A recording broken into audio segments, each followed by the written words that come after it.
Good evening, ladies and gentlemen. How are you this evening? Great, great. Thanks for coming tonight. Hello.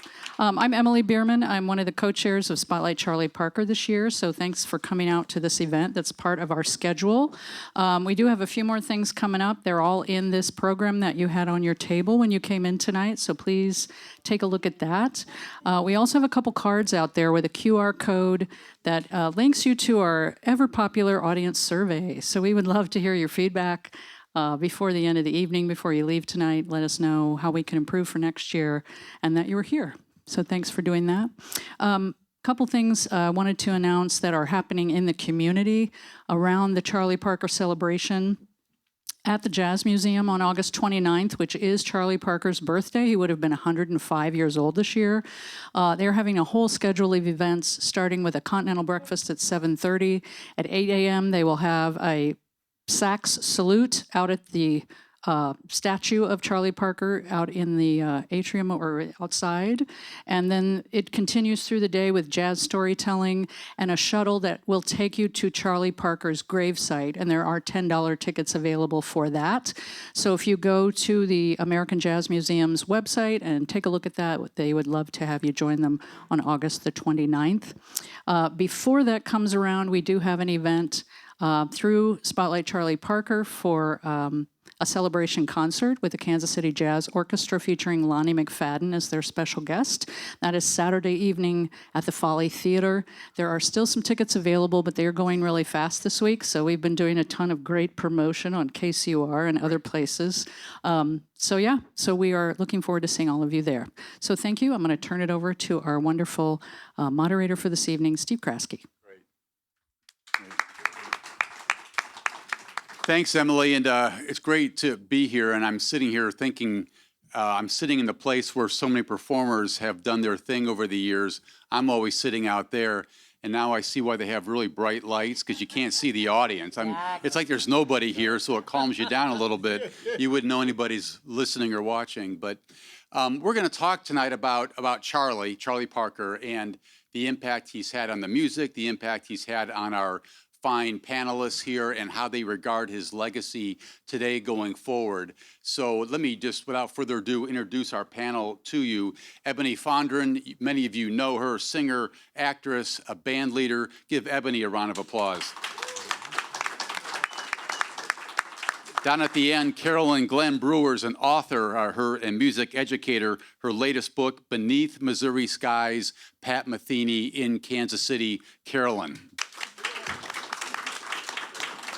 David Watson is a singer, but more than that, he's a scat master who once lived in a Philadelphia neighborhood just 6 or 8 blocks from Shirley Scott and Benny Golson.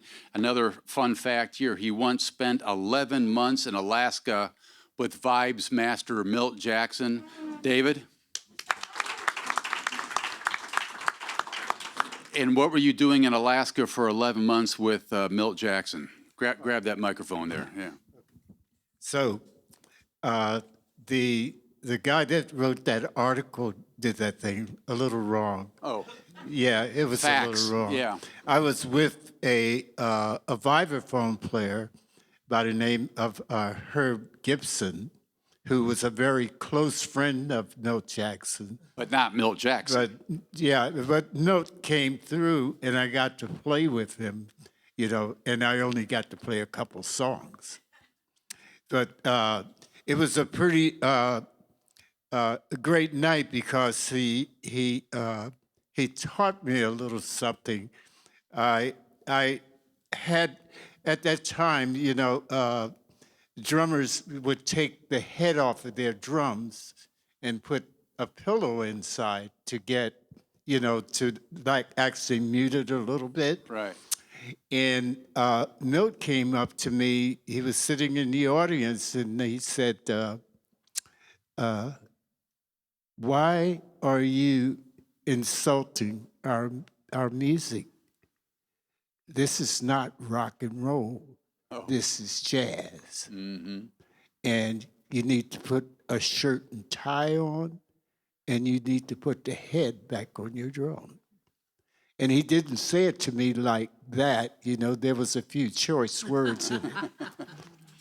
And it so happened that the place that we were, it was in a lounge in a hotel, and we lived upstairs. The band lived upstairs, so I had the head of my drum upstairs. And before the set, the next set, I had on a shirt and tie, and then he got up and he played, and I played 2 songs. Oh, good for you. Good Yeah. for you. That's great. That's great. Yeah, so there should be a retraction in the next jazz magazine. Yeah. Well, I want to ask you about some memories of Philadelphia in just a moment, but I wanted to start with this.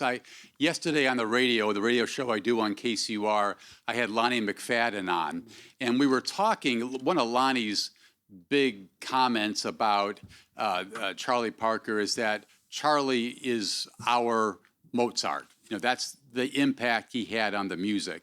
And I want to begin by asking Ebony, if that's the case, why isn't Charlie Parker even better known in Kansas City today than he is? We devote this month or these few weeks to Charlie every year. It's a heck of a commemoration, but a lot of people in town still don't know who Charlie Parker is, but they sure know Mozart.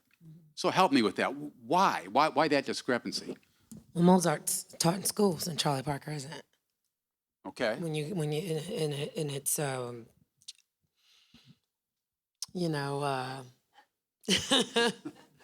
classical music, so you got to teach Mozart and Beethoven and those things, but jazz isn't taught as an American music form as a regular curriculum when it's glossed over, but so it's just not treated that way. Carolyn, do you have any thoughts about this? I mean, why this discrepancy, and should it change? What should change here? Well, I guess this is on. Yeah. Okay. I think that musicians certainly know who Charlie Parker is, and I would be willing to bet that there were a lot of people in Vienna in Mozart's time that didn't necessarily know who Mozart was either at the time. And I think Ebony's right. It's not taught. Jazz isn't taught on the elementary and junior high levels so much. It is some places, but it's just it's hard to get a sense, even though we're looking back at his life, almost 70 some years ago. 70 years. Then it seems like by now we should have gotten the message, and I think a lot of people have, but it's hard to say what we could be doing that we're not already doing. Can I add on? I think that I watch a lot of historical series and things like, Downton Abbey and Bridgerton and the Gilded Age, and society was built around music and built around like engagement in society. It was sort of built around the music and the art and the opera, and everybody got dressed up and they engaged in music and they uplifted these artists. They were innovators, and it was the cool thing to do and to go out and see and to learn and to be the top, the key player, the new player, the innovator in the scene and society.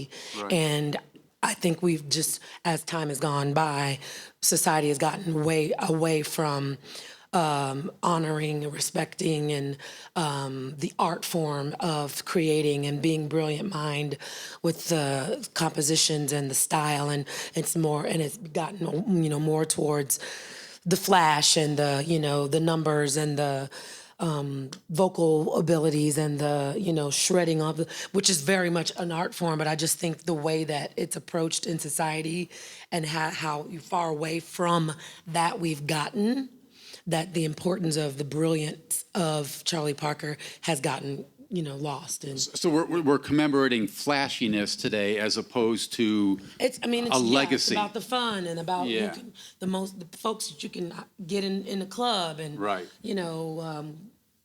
There's as a musician and as a singer, there's the art form. I understand it and I respect it, but when we're talking about society as a whole and where a Mozart would have been a part of conversations and an hour dedicated to music and to, it's time to go to the symphony and it's time to go to the opera and it's time to go to the ballet. You know what I mean? That was a part of societal life. Yeah. And it's just that music is more of an entertain me kind of a thing. And yeah. David, you haven't spent your entire life in Kansas City. You've been lots of other places. When you got here, what, 10 years? How many years ago? I've been here 2 years. 2 years. Okay. Yeah. Okay. Are you impressed by how we honor Charlie Parker? Are you distressed by how we honor Charlie Parker? Yeah. Yeah. On the same topic, when I was a kid, Philadelphia neighborhoods and we had clubs and bars, and you heard jazz. You didn't hear a lot of blues. You heard no pop. There was jazz on the jukebox. Wow. Yeah, that was it, and eventually what happened is payola happened, and the English invaded us, and rock and roll. Yeah. That became the seller. But as far as curriculum in schools, it wasn't there. It wasn't there. Jazz had, in high school, that's where generally young players start in high school. I started singing jazz music when I was 6. Wow. And do you wonder if that's still happening in the same organic way it used to happen? I don't think so. I don't think so. Yeah. My first song to an audience was 3 Blind Mice, and I did it 3 blind mice, and that was it. That was it. My first love was Ella Fitzgerald. She's still my first love. Yeah, as a vocalist, man, Ella was, that was it. No, we were talking before we started here tonight, and we were talking about how few of us ever had the opportunity to see a John Coltrane live, much less a Charlie Parker, who died in, I think, 1955. Right. But you remember, you have some memories of, you never saw Charlie live, if I remember what you said, but you did see signs of Charlie. Tell everybody about this, because even that's pretty cool. Yeah. Between 1950, around 1952, Bird lived on Broad Street in Philadelphia, in the 1200 block of Broad Street. And he was pretty sick at that time, and he pawned his horn at a pawn shop on Ray Street. And you remember seeing that horn in the window. We went down to see that horn. It was in the window. It had Charlie Parker's horn. And Charlie bought another horn that he played, and it was put together by rubber bands. It was held together with rubber bands. I remember reading about that. Yeah. And I was also one of the first people to join a little jazz club that musicians used to come to if they were in town. Clifford Brown, all those people that they came there. And Bird was supposed to play there, but he was too sick. He couldn't make it. But you were talking about how revered he was, and he was the man. Oh, right? he was the man. Yeah. And one of the things that is real important in his life, and other jazz musicians at that time really wanted to be a part of. He was the first jazz musician to record with strings. The very first, Charlie Parker. That Bird was like the first in a lot of stuff. That's why I see a good friend of mine over here, another musician. That's how we got to be here and to do this stuff. Yeah. By some of the stuff that he introduced into music. Yeah. I was, as a child, I was listening to big bands and listening to Ella and but there was nothing. When I first heard Charlie Parker, it was like my head blew off my shoulder. Yes, so many people. Yeah. Well, Carolyn, David is of one generation of jazz musicians. You're an expert on Pat Metheny, who's of a different generation, but is from around here. What influence did Bird have on Pat Metheny? I mean, is there a connection there? Is there not a connection there? How would you describe that? He named his dog after Charlie Parker. That counts for something, doesn't it? Yeah. He, like everybody that came up after Bird, he incorporated that language, that bebop language, the way of dealing with chords and phrasing and rhythms and everything, melodic lines. That all informed what he did. And one thing that I think is kind of interesting in all of the reading that I've done lately is there's mention of, we think of Charlie Parker as being revolutionary, and it's more that he was he was changing things. It wasn't that it was more evolution than revolution, because what he was working from came before him too, but he really changed it. So everything that came after Bird was informed, obviously, by what Bird did, rhythmically, harmonically, melodically, phrase-wise, everything. I read a really good quote that Anita O'Day said, when Louis Armstrong started playing, all the trumpet players tried to sound like Louis Armstrong. When Bird came on the scene, everybody wanted to play like him, all instruments, all levels of musicians. And that has continued. So even though I think I even asked Pat at one point, do you consider yourself as having much influence from what was going on in Kansas City before you? And he said, well, not in a direct sense necessarily, but certainly by all of the language that developed from all of that there's no way it couldn't affect him. So I think that goes for a lot of people. You were just, David, go ahead. Yeah. Yeah, and thanks for mentioning Louis, because the month of August, great month. Louis Armstrong was born the 4th of August. Charlie Parker was born also. Louis was an ambassador to the music. He physically took it around the world. Right. Charlie Parker took it around the world spiritually. And it went a lot farther. Anywhere that they play jazz, Charlie Parker has affected it. Yeah. And that's real profound. It's interesting to me what Carolyn just said, this idea that the other players wanted to sound like Bird.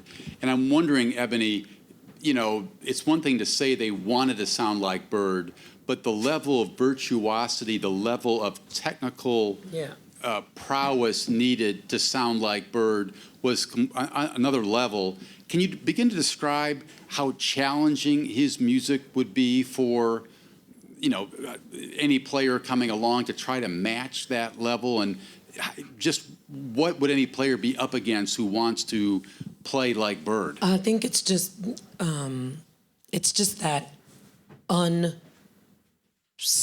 standard that's just out there in the world of jazz, for horn players especially, but because of this style of play that he created, and the rhythms and the intricacies and the fastness of it all, and The fastness, and exactly. everybody, and just like, and I think everybody, that's what they strive to want to have, to say that that they can get this lick and they can nail that solo, and they can they can just be as creative melodically as they can be, even as vocalists who scat, especially based off of Ella, evolving from listening to what she heard in the horns, and then other people evolving and just kind of piggybacking off of that. And if you think about certain vocalists and the way that they scat, and it's all kind of jumps like, so even as a vocalist, for me, I want to scat rhythmically and melodically and very cool, and and it all comes from this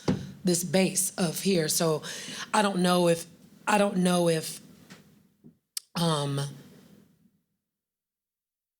what's your question again?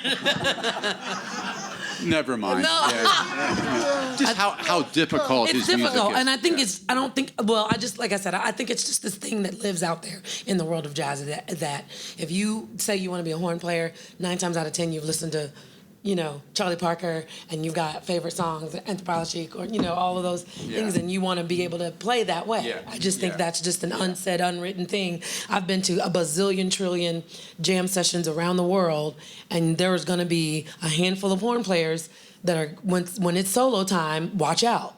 Yeah. And everybody knows it. If you've been in any jam session with any horn player, they're trying to, all the notes on the horn is what they're trying to play. You know what I mean? Yeah. And yeah. and I think it just goes back to just the innovativeness and the creativeness and just the wanting to have that, fun. David, Ebony mentions people who scat. You're somebody who scats. So how would you describe the difficulty, the challenge of that Charlie Parker has laid out for everybody?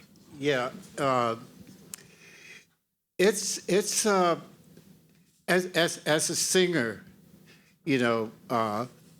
and singing jazz music, I relate to Bird a lot. I know where it's coming from. Can you describe that to us? Where is it coming from? That's a great. Great there point. was some people in the beginning like Ella, but there was some other people, John Hendricks, Eddie Jefferson, King Pleasure, who would take those solos that Bird played, and James Moody and Miles Davis, and put them into lyrics. And I sing a whole ton of those things. I've been singing them for years. And what I'm doing then is ingesting Charlie Parker's solo. So which helps me in my getting up on the bandstand and playing with cats. I don't have to think about it. It's there because I studied not only Bird, but I studied those cats that wrote things for Bird. And the degree of difficulty here for those of us who don't play, help me understand that. What are we talking about? As far as those solos? Yeah, being able to do it, being able to play like Bird or scat off a Bird or whatever it is. That this is something that has been on my mind. Something happened here in order for Charlie Parker to be who he is today. What happened here? Kansas City. Yeah. Joe Jones threw a cymbal, pissed him off. He went home and he practiced for 4 years. And in doing that, he was listening to the stuff that he was playing, and he figured out that in the higher registers, he was able to go a little farther than he did when he was playing the lower register. So all of a sudden he's playing. He can also play fast. Yeah. So in doing solos, he would take something like "I Got Rhythm," and playing it he would just go way out. You know, a lot of us, a lot of musicians. Train said something years ago that was really affected me. So when you're soloing, playing jazz, you have to forget the paper that's sitting in front of you with the notes on it and go to the bank that's out there. See, there's a whole bank of music out there that Bird has left for us, that Ben Webster, Lester Young, Stan Getz, they left a whole bank of music That's out what there. people mean by put it out in the universe. It's, Right. it's out there. It's It's out there. People are going to tap into And you, it. if you're not going there, then you're pretty much not going anyplace. Yeah, yeah, yeah. You know, so that's what Bird did. Bird used. He liked classical music also. He used all of that stuff. Yeah. So Carolyn, there's, you know, the legend of Bird. Joe Jones throws the cymbal. We've heard that story. Bird goes down to the Ozarks for that summer, and he comes back, and something has transformed within him. He meets Dizzy down the street here, and we're in the early 1940s, roughly. What about what was happening in society at that time that, you know, we're going into the war, we're in the war. I mean, did any of that begin to shape any of what Charlie did or tried to do at that time? Well, I think bebop really took off. It was while the war was still going on, but there was a whole thing that happened after the war was over. Mm-hmm. But before that, big bands were going through such a transition because once the war started, you couldn't get gas. Well, I guess it was rationed, but it was hard to get gas, and it was hard to get tires because of the rubber that was being diverted to planes and, you know, ships and stuff. So big bands really were in a bind. They couldn't tour like they used to. They could still be on the radio. They could still make records if, you know, it was local, but their bread and butter came from touring, and they couldn't do that anymore because you couldn't afford, or you just couldn't get the transportation. They weren't going to put a big band on a plane, and the buses weren't available either. So, and another thing that happened was that so many band leaders and band members were being drafted that they didn't have the same personnel to pull from. Now, I think a couple of good things happened from that, and one was that women, for the first time ever, were being included in big bands and had their own bands. And there were a lot of younger players who all of a sudden were finding themselves, if they were really good, they were also a part of the big bands. Kansas City's own Bob Brookmeyer being one of them. At age 14, he was playing in big bands around town. But the whole idea of the big band was starting to kind of, they were having hard times. So if you were in a small group, you had a lot better chance of getting gigs, and, you know, you could still stay around town. So the emphasis on individual creativity, individual technical prowess, all that came to the fore in a sense, yeah. Right. And another thing that I think is extremely important, again, in the big band, most solos at that time were way shorter than they are now in big bands. They could even be as just like 8 measures would be a solo.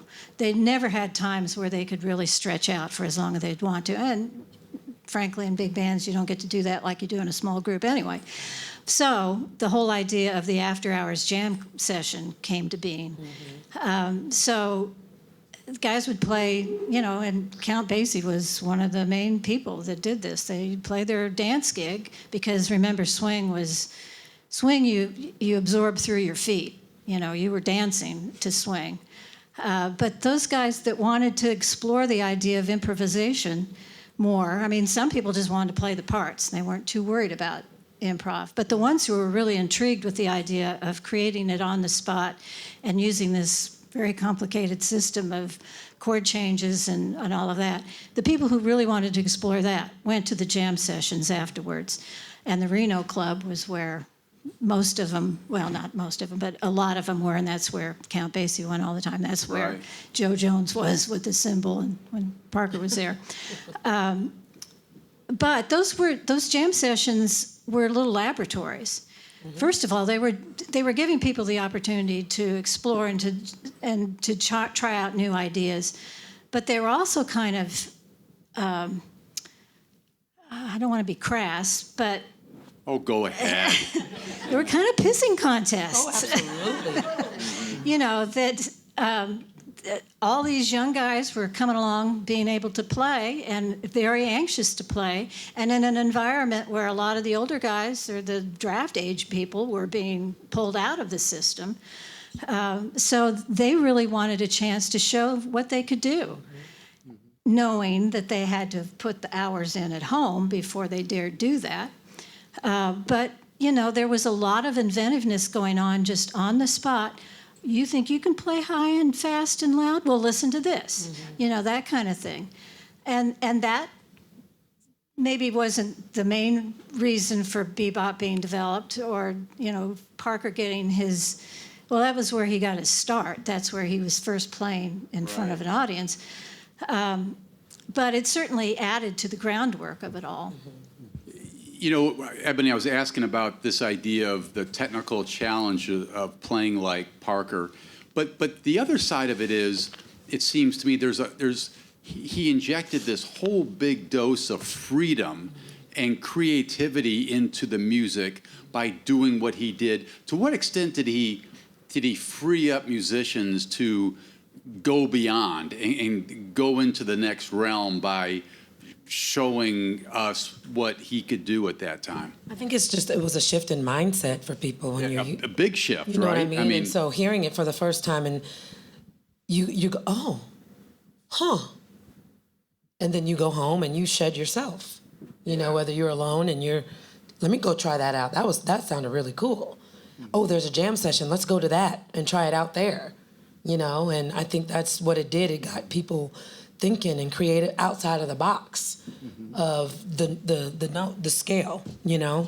Because even someone like me who's not a musician, I mean, the pre-Bird music and the post, you know, I can tell not only a difference, but a major difference. The carefulness and the deliberateness is gone, and we're in a whole different place. Yeah, well, starting I mean, in the 1950s, you know. And I think it's like she said, you know, swing was for dancing. It was the pop music of the time, and you could find the beat very easily and have a good time. And you went to go dance, and with bebop and things like that, you wanted to go and listen and see what was going to be played this time, because it was so improvisational and so unpredictable that it was the thrill of just, let's hear that, you know, what tonight's session is going to be like, because everybody was creating and everybody was, and I kind of miss that in jam sessions these days, because it's like, well, let's just give everybody a participation trophy now, and you know, and it's lost on what the jam sessions were all about. I grew up when I started singing in Kansas City, and that was in 2000.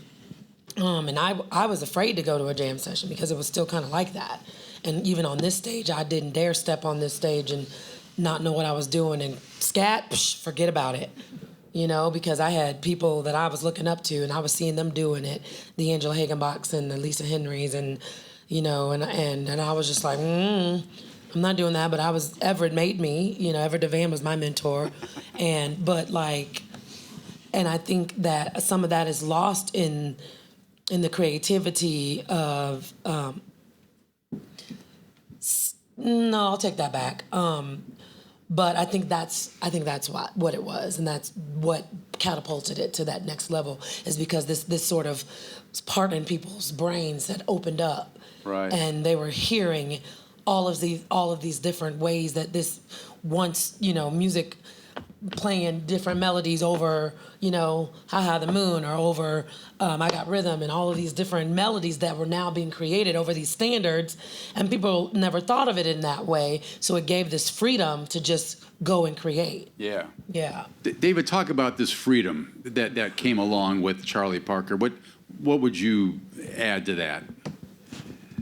Well, Well, what Bird was playing gave guys, you know, and Ebony just said it, you know, you hear something and then you go home and you sit and you try to do it. And that was what I think was happening with Bird and people that followed him. You know, they heard things and they went home and shed it and they came back and tried to do it. You know, and that was also about the people that he had in his band also, because, you know, he's out front, but he needed someone to feed that to him. You know, that's, you know, his rhythm section or the cats that played alongside him, Dizzy or Miles or whoever played. They changed how they played. Yeah, and it changed. It really changed how they played. That's good. Yeah. You know, there was a thing that Miles said one time. You know, he was playing at this club that I used to work at, and he said, you know, me and Dizzy are two different people. You know, Bird used me because he wanted to get a softer sound, and Dizzy went the other way when Bird was, you know, Dizzy could play in high measures and Miles couldn't.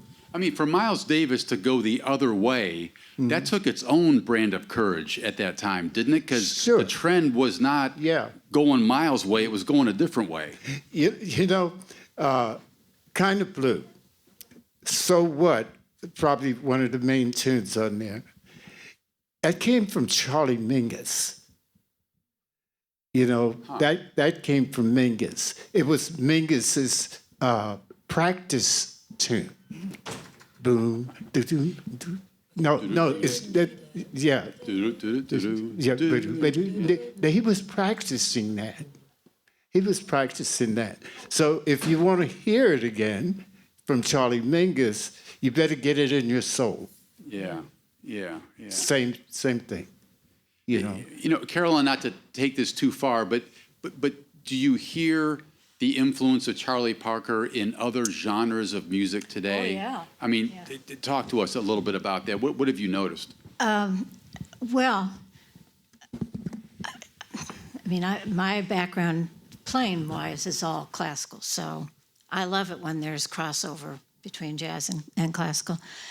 And obviously, I mean, it's well documented that Charlie Parker was very fond of 20th century, mostly American composers, but just 20th century classical music in general, and Stravinsky in particular. But he influenced other composers coming up at the same time as him, who were more classically oriented. And the most obvious one is Leonard Bernstein.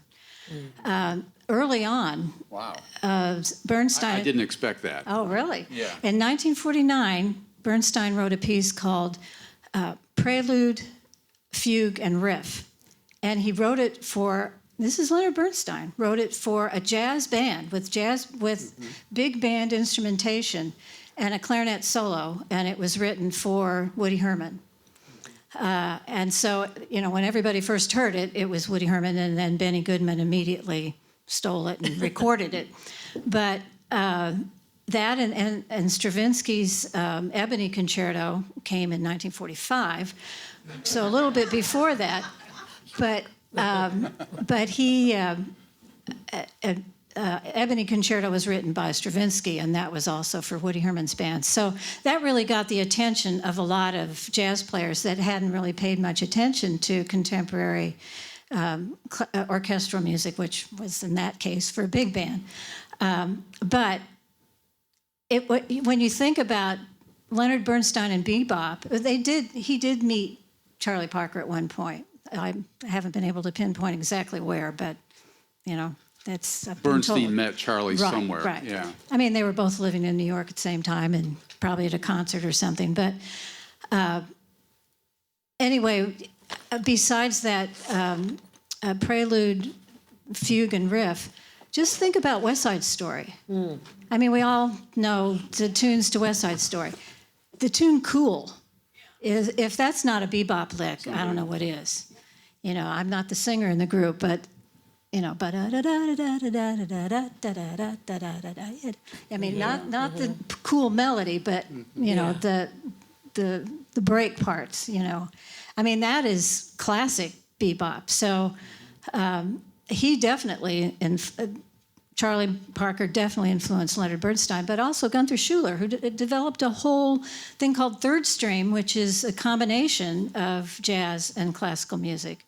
And some of his pieces were very influenced by Charlie Parker too. But you don't have to just listen to that. And I just have to add this because I just think this is so fun. This is interesting.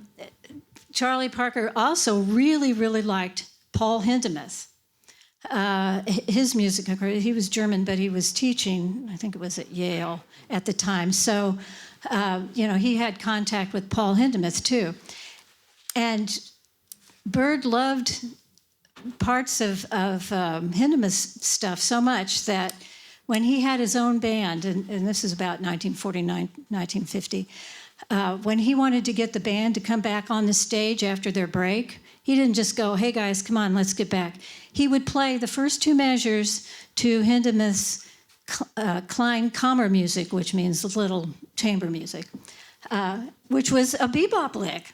But everybody just thought, oh, he's just got a new lick. No, that was Paul Hindemith that he was playing. So, you know, that it was all, they were all mixing it up. You know, they were all influencing each other and really getting them, you know, getting their ears open to a lot of that. But it wasn't just contemporary classical music. I mean, to me, that's the most dramatic part of it. But there's rock bands that, if any rock band that is using improvisation as kind of their format, you know, what they're aiming for, that all comes from Bird's tradition. You know, they're using the rhythms and the phrasing and, you know, all of that. Bands like the Grateful Dead. Apparently, Phil Lesh had a background in avant-garde classical 20th century music.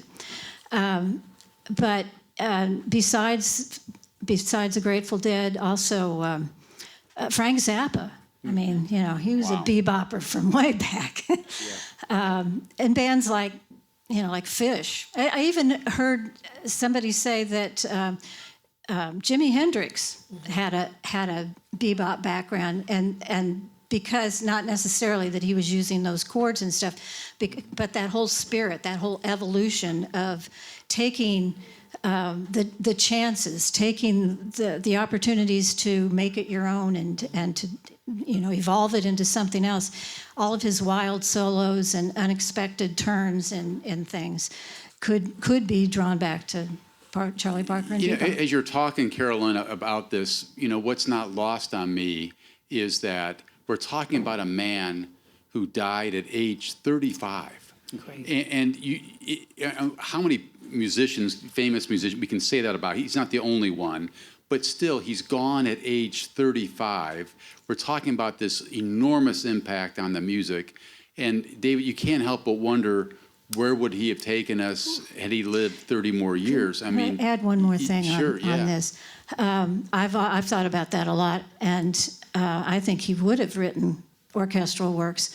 But here's even more proof. because he loved orchestral works, Stravinsky. Right. Yeah. He, for a while, he lived in the same neighborhood in L.A. with the classical composer who, you can't really even call him classical because he was very avant-garde, and electronic music is what he wrote. But Edgard Varese, yeah.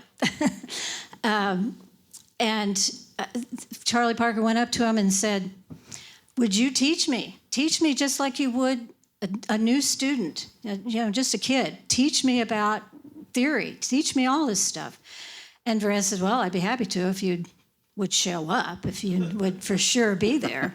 But they, you know, their paths didn't cross as much as you'd think they would because they weren't always in the same place. But what Parker told him was, "I really want to learn how to do this because I want to write an opera." He said, I have an opera in my mind, and I want to write for orchestra, but I only know how to write one voice. That's, when I first read that, it just was like a punch to the head, like, one voice? What do you mean one voice? Oh, yeah, he's thinking like a saxophone player. So, his mind was opened up to all kinds of possibilities. He just didn't get the chance because of his short life. When we think, David, about contemporary performers who have tried to use Parker as a base and then push forward, who comes to mind, the leading practitioners of Parker's brand of jazz? Do certain, who's the great sax player who was at the Folly a number of years ago? Everyone says he was a great protege of Charlie Parker and plays in that style. And I'll get the name in a minute. But well, there was Sonny Stitt. Yeah, right. And Cannonball. There's a lot of guys that try to play in that style. I think what was happening is each person was taking it to their limit, taking this music to their own limit, and getting ideas as they went along. It makes me think about, off of Charlie for a minute, Miles Davis, how his music changed. And it was really amazing because it changed pretty much every 5 years. Yeah. And some people said he got away from it by going to rock, but not really. If you listen to it, it's all the same stuff. He was playing the same things, but going after something else that as this music evolves. And now you can hear it a lot on the bandstands. You can hear it in the drummers, a lot of stuff. You can hear it in the drummers and stuff. So I think whatever bird here for us, it probably took him away at the time that it was necessary, in order for us to go on, because I believe sometimes in all of us, all the artists out here, there's a period in your life that you get stagnant and you can't, and nothing happens. And then all of a sudden you hear someone over here that sparks something. And then your motivation and all of this creative stuff start coming out again, and you move forward. And it doesn't, I don't think it continues all the time. If it did, I think, as a musician, I would go nuts. Yeah. I need to have that place that I can walk away from it. I talked with Wayne Shorter once, and he said, never let jazz music be your only church. I like carpentry. I have to get outside of the music at times to do something else in order to see, and hear, because I can get stagnated really quick, I get that. Yeah. The player I was thinking about was Charles McPherson. Is Gail Tallis here tonight? Because she brought him once to the Folly in that jazz series, and he was the great disciple. Ebony, so advice for young people who might want to follow in Parker's footsteps, what would you say to someone who might be thinking about that? And then I'll take a few questions from the audience here. I mean, following his footsteps as far as wanting to be... sound like that and be like that. Listen. listen, practice, and trust your instincts. Don't try to copy. You can emulate, you can borrow, but trust your instincts. And That's easier said than done. I mean, just if I'm putting myself in the position of, I hear that a lot. well, it is, but it's scary, and I use that when it comes to me as a scatter, right? I listen a lot. And I practice, and then when I'm actually scatting, all of these things in the universe, kind of come in and out, and there will be some days where I'm just like just coming out of me, and I'm in a zone, and I'm like, woo, like, man.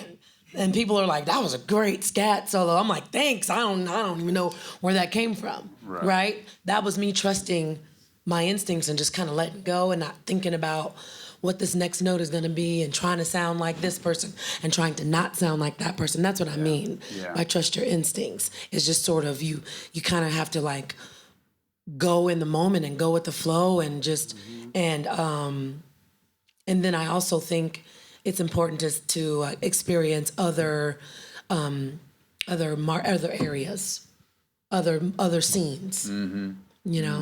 Absolutely. See what they're doing over here, and what's that scene like, and who's what's cool, and who's playing, and what's this club, and who's that player, and just going and sitting and listening and learning in the scene and getting out of the book, kind of a thing. I didn't go to school for jazz. Everything that I learned from being in the scene and listening and Charlie didn't go to school for jazz either, did he? Yeah. What questions do you have for our good panel about the life and legacy of Charlie Parker? Yeah. And an observation, Ebony, your hair. Oh, thank you. Artists talk to each other all the time. I'm not a musician, but we all talk to each other through our work. Influences come and influences go. What occurs to me, sitting here and listening, is that Charlie Parker saw sound differently. He could see the sound differently than those that listen to him. Has anybody ever addressed why that artist or any artist can see something so dramatically different that it's not just a progression of a movement, it's a real moment? It's a great point. Yeah. We have an answer? I mean, I think, I do some writing. I have quite a few tunes that I've wrote. And what happens is I sit at the piano, and something happens that I hear this progression of chords, and it's, oh wow, that it. So I'm working this thing out, but visually I'm also seeing. In my head, I'm also seeing this thing come together. Okay, this is going to happen with this, and I have to think about this. This is going to work with this, and no, that's not going to work here. Okay, that's it. This is it. And I've. Sometimes I would write a song and it would take me a month, 2 weeks, and sometimes I could write it in an hour. It's all according to what comes to me from out there. I have to get away from myself, my thinking. I have to get away from what I think people are going to like, and go with what's in my heart. And that also happens with performing. You know, I forget you guys are even out there. You're not even part of this. Right. You know, I have to be where I am, you know, in order to go where I need to go. You know, because if I'm thinking about what you think of what I'm doing, then I'm not doing anything. I'm not doing anything at all. You know, Carolyn, you spent a lot of time thinking and writing about a musical genius in Pat Metheny. Any reflections on, you know, why he can do what he does and a lot of other people can't do what he does? Well, I mean, I think that's where the whole idea of genius has to come in. Some people can spend, you know, 5 days in a row and do nothing but practice and make giant leaps, and other people can do that and not be that much better. But and he would say, no, I you know, don't use the genius word, don't use the G word, because he felt like that he earned everything that he got as far as the time he put in. You know, there's all kinds of records that Charlie Parker, especially that summer, and at Musser's Ozark Taverns, practiced for, like, you know, if he wasn't playing a gig, he was practicing, and you know, would play 12 hours a day. But that's exactly what Pat did. You know, you know, there was one point where, well, this isn't supposed to be about Pat, but this is just a quick little story. Oh, yeah, go. When he was about 14, his parents, who were very, you know, middle America business, his dad was a businessman, you know, his mom stayed home. They were just normal people. Could get the sense that maybe he was a little more obsessed with the guitar than they wanted him to be, and that he wasn't doing his schoolwork at all. So they took the guitar away from him for a quarter of the school year so that he would concentrate on his homework. Well, what happened was that he would go in his room and, without an amp, no, he didn't even have the guitar. They physically took the guitar out of the room. But he just did the finger studies. You know, he just did fingerings on his arm or a ruler or, you know, whatever. Right. And he said it was great. It was the greatest practice he ever got, because he had to visualize everything. So, you know, there's stuff that you can do, but it takes that kind of devotion. Yeah. It takes that kind of commitment to just do nothing else. His friends would say, okay, let's ride our bikes for a while, or let's go swimming. And he's, okay. So they'd do that for a little bit, and he'd say, come on, let's go back and practice some more. You know, he was obsessed with it. And I suspect that was the case with Charlie Parker, too, because he was always dragging friends to go with him to go to the jam sessions and things like that. Anybody? Yeah. I was just thinking about, imagine living in that time, and then you have a certain level, an aptitude. Certain people just have an aptitude of learning and a hunger for creating. And what he was doing was creating off of a standard, and then imagine just all day, just, let's try this way. No, let's try that way. No, let's go up the scale. No, let's go down the scale. What if I go over this way? What if I go over that way? Creating something that's not out there yet. And so everything is new, and everything is different. And everything is like, and then deciding, I like that. I think that sounds really cool. I'm going to play this out in a gig, and risk being judged, and risk being, you know, but having that internal confidence to say, nah, this is something pretty neat. This is something not cool. I think people are gonna wanna, and I'm gonna practice some more, and I'm gonna see what else I can come up with. Yeah. I can see you could probably become obsessed with it. You're not hearing it anywhere else, and you're creating all this stuff in your brain. You know what I mean? Like, imagine that. You know, before we go, David, Ebony, you got performances coming up that maybe you want to tell everybody about? What do you got coming? This Friday I'll be at Nighthawk from 9 to midnight with a quintet: Desmond Mason, James Ward, Ernest Melton, and Kenny Watson Jr. And we're gonna. Where's Nighthawk? It's on the lower level of Hotel KC, Okay.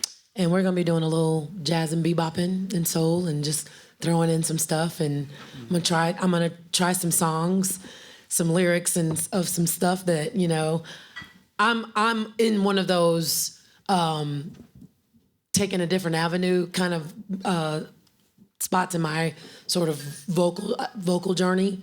And so this is really trying some different tones, some harder tunes, some unorthodox things, And so I'm kind of in that exploratory phase that I'm finding really cool right now. Here we go. Here we go. Hop on. We're going to go fast. How about you, David? On the 28th of August, I'll be at Westport Theater Coffee House. I have a 9-piece no net, which is that plays the Birth of the Cool music, Wow. the Miles Davis stuff. So we have the original charts for that, and some charts by Jerry Mulligan and other people. That so Those are good charts to have. yeah. I have that same band in Portland. When I go back there, we do. In fact, I'll be going there in November. Then in September the 11th, I'll be back there with a quintet, and we're going to be playing John Coltrane, Miles Davis, and Charlie Parker's music. Wow. Yeah. So we have. I'm sorry, John Coltrane, Eric Dolphy, Charlie Parker's music. Wow. Yeah, so we have a saxophonist that played around with those guys in New York. And Absolutely. we're going to Yeah. see what happens. Okay, Carolyn, thank you. Please. Yes, I have something too. Actually, right upstairs. September 13th, 14th, it's whatever that Sunday is. 14. 14th? Okay, yeah, upstairs in the atrium. Mike Parkinson is doing a tribute to Kenny Wheeler and Bob Brookmeyer. They're doing tunes from his album Island. And because my new writing project is a biography of Bob Brookmeyer, I'm going to be giving a little talk on Bob Brookmeyer's time in Kansas City. So that's on September 14th. So music and words. When's the book coming? Or do you even know yet? I don't know yet. He lived a long and very colorful life. It's gonna be a while. Let's go with 2044. How's that? By my 100th birthday. Carolyn, David, Ebony, thank you very much. Great panel. Give them a round of applause for being here tonight. Just terrific. Just great job. Thank you all for being here. Yeah, just great, exciting things happening out front. I was noticing they're redoing the street. Very exciting. So thank you all very much.